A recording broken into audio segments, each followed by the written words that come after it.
오늘의 사연 시작하겠습니다. 안녕하세요. 처음으로 이렇게 사연 하나 남겨봅니다. 나이는 중요한 게 아니니 밝히지 않을게요. 오래전 제 나이 28 남편이 20살 되던 해에 저와 결혼했습니다. 군대도 안 다녀온 남편은 해군에 입대했기에 깨가 쏟아져야 할 신혼에 저는 남편을 두고 3년이란 시간을 독수공방을 했어야만 했습니다. 처음에는 여자가 나이가 많아서 안 되겠다고 결혼을 반대하던 시부모님이었지만 결혼하자마자부터 시댁에서는 저한테 잘해주시더군요. 특히 시아버지가 저를 많이 아껴주시고 챙겨주셨지만 얼마 안 가 시댁과는 연을 끊게 되었습니다. 조선소에서 일하던 남편은 제 나이 38살이 되었을 때 사고로 먼저 세상을 떠났기 때문입니다. 하늘도 무심하시지. 6살, 8살 난 두 딸 토끼 같은 2명의 자식들을 두고 남편을 저보다도 먼저 데려가 버렸네요. 사고 보상금이나 보험금을 타긴 했지만 전업주부로 살아온 저에게 이 시련은 너무나도 가혹했습니다. 외아들 3대 독자 애지중지하시던 시부모님은 제가 아들을 데려갔다 하시며 저와 연을 끊어버렸습니다. 시부모님을 모시며 살고 있었기 때문에 저와 제 아이들은 길바닥 신세를 피치 못하게 되었지요. 정말 너무나도 힘들었습니다.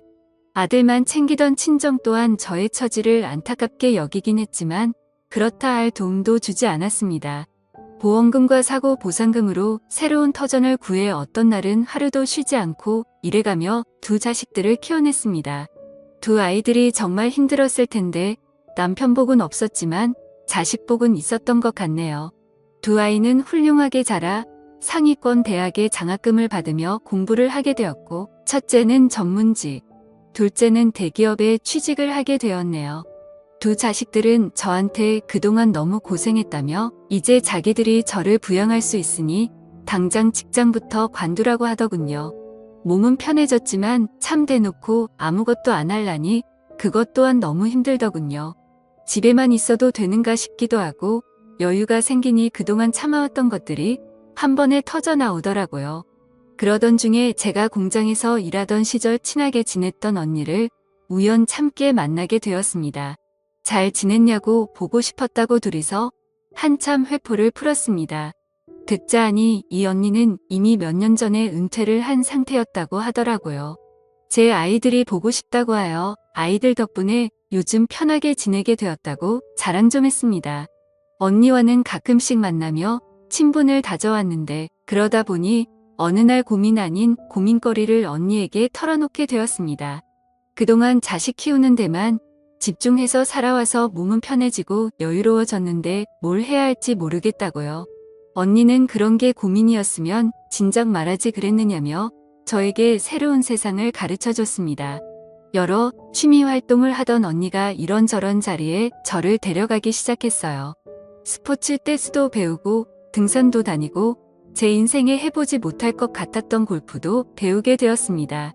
자식들 뒷바라지하느라 일만 하면서 살아 몰랐는데 세상에는 할 게 너무나도 많다는 사실을 알게 되었습니다.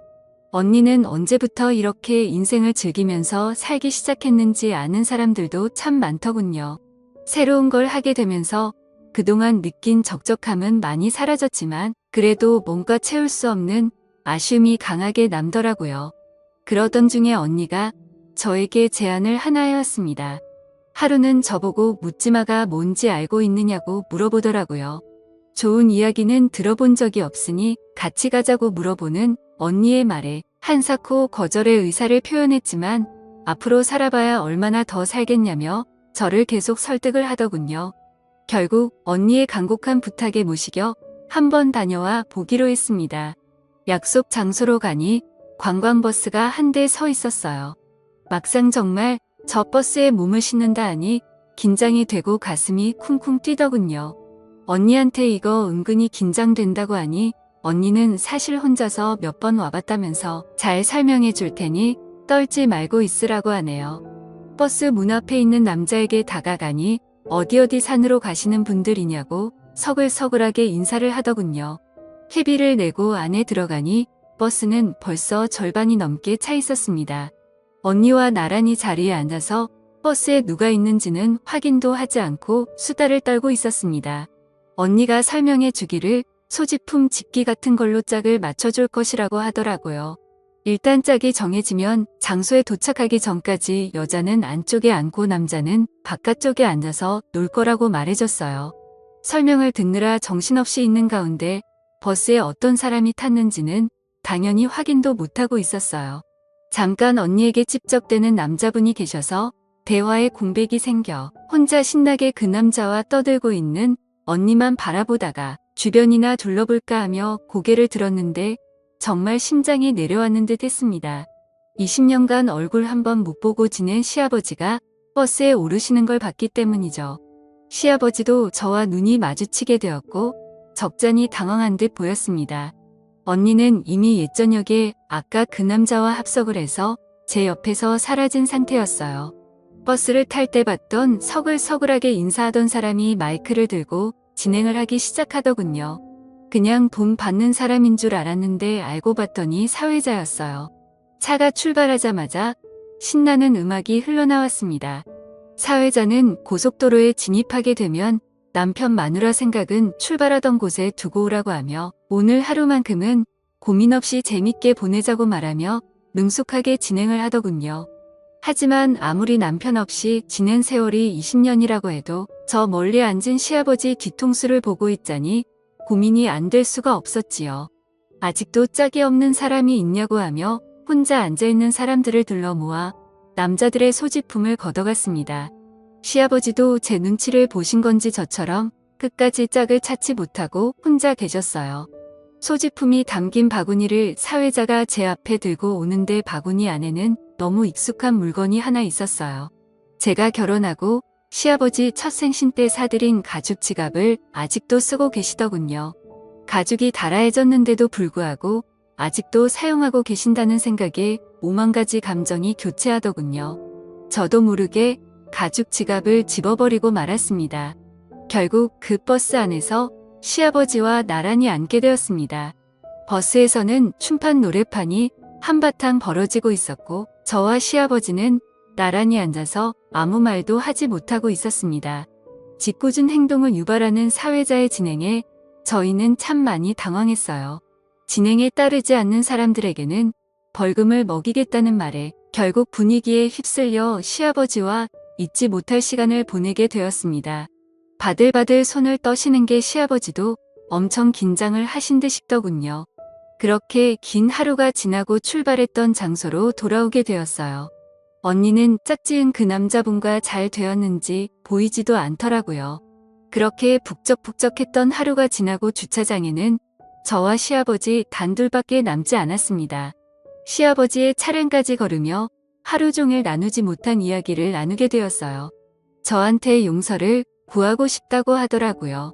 아들이 떠난 건 제 잘못이 아닌데 그때 왜 그랬는지 매일을 후회로 보내고 있다고 하시네요. 시어머니는 잘 계시냐고 웃는 저희 말에 아들이 얼마나 보고 싶었는지 5년 전에 돌아가셨다고 씁쓸하게 한마디 하시더군요.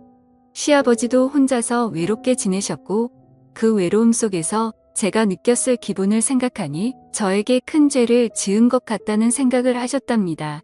그동안도 몇 번이고 저에게 잘못했다 용서를 빌고 싶었지만 이미 10년도 넘는 긴 시간 동안 연락 한 통 없이 지내왔으니 어디서부터 저를 찾아야 할지도 도무지 감도 안 잡혔다 하시네요.